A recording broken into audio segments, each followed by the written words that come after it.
دلیل عقلی هم دی د الله تعالی په وحدانیت باندې، او دا دلیل او عادي هم دی.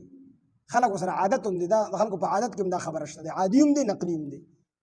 لو د هغه څیز دپاره په عربۍ ژبه کې راځي چې د هغې څیز وجود نه وي، نو که بالفرض لو کانا کو چرې وي بالفرض وي شته دی نه، منطقیان نه دي دي بعضې وخت کې یو داسې څیز فرض کړي چې داسې فرض کړي لکه د اسمان وي، فرض کړه د اسمان د لاندې وي ځمکه د پاسه، دا خو ده نه، خو فرضي خبره ده. نو دا لو د عربۍ ژبه کې د دې دپاره راځي چې د یو څیز وجود نه وي، خو صرف د فرضي خبرو دپاره راځي. نو لو کانا فیهما آلهة کو چرې وي په دې ځمکه او اسمان کې آلهة ګڼ خدایان، نو نشته دی الا الله سوا د الله نه، لفسدتا نو خامخا په دې ځمکه او اسمان کې فساد راغلی وي. ولې فساد راتلو؟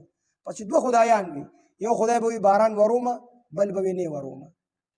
داسې خو نشي کېدی چې دوو کسانو طبیعت بالکل یو شان دي، داسې خو نشي کېدی. دا خو عقلي خبره هم ده او عادي خبره هم ده، موږ تاسو سره عادت هم وي چې دوه خدایان، یو خدای باران وروم، بل وي زه شین کومه، نو جګړه به راتله که به نه راتله؟ نو جګړه راتله نو ځمکه اسمان کې فساد راتلو که به نه راتله؟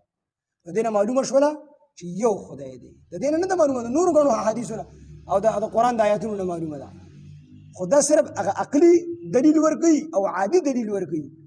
اوس تاسو به وایئ چې دوه خدایان نو که دوی سره وکړي د یو بل سره، مونږ چې ورته څه وایو هغه سیاسي خلک ورته وایي اتحاد وکړي، چې هغه اتحاد کړي دواړه خدایان اتحاد وکړي، نو مونږ وایو چې اتحاد یې خدای کېدلی نه شي، ځکه دا یو خدای بل ته محتاج شو که نه، خدای د محتاجۍ نه پاک دی.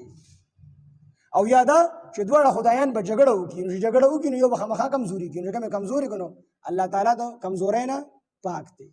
او خدای د مشورې نه پاک دی، د چا نه مشورې نه اخلي، او نه د چا د مشورې محتاج دی، نه د مذاکراتو محتاج دی، او نه د اتحاد محتاج دی، هیڅ چیز محتاج دی. چې دا دواړه خدایان اتحاد کړي نو دې مطلب شو چې دا دواړه خدایان نه دي، دواړه باطل دي.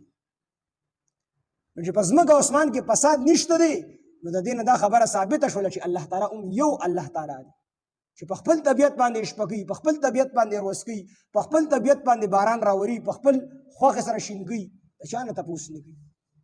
نو دې کې دغه دلیل نقلي هم دی، دلیل عادي هم دی.